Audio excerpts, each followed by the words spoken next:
Guys, we were in a hostile environment today, to say the least, and playing a team that was desperate like we were.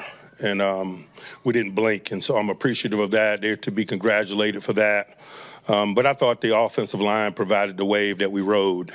We talked all week about trying to conquer the environment and winning the line of scrimmage being a major component of it. And they embraced that challenge, man, and I thought they kind of controlled the climate, made third downs manageable ones, minimized possession downs, minimized the crowd component of it. And so just thankful for that.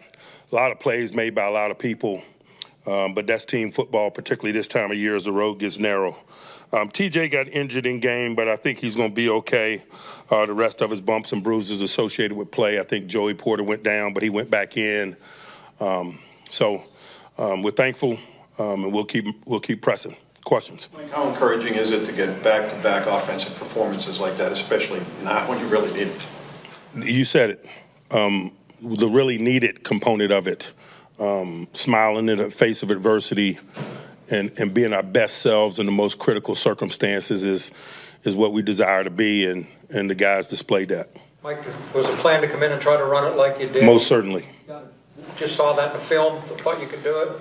We thought that it was the purest way to conquer the environment. What do you think about the way Mason handled the environment? I thought he did a nice job.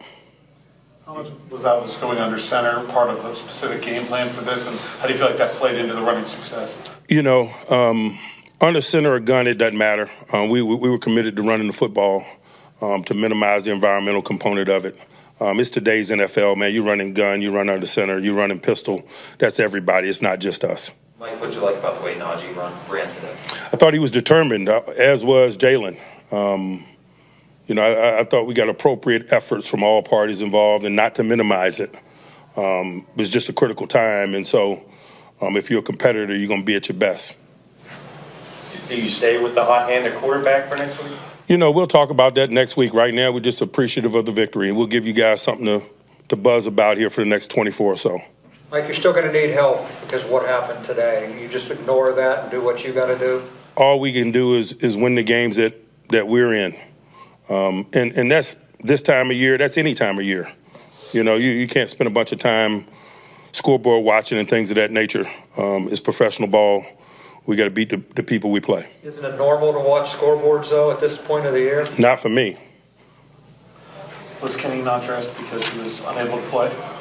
Just the early portions of the week, we didn't know what his availability might be. We allocated reps accordingly, and so we'll see what next week holds.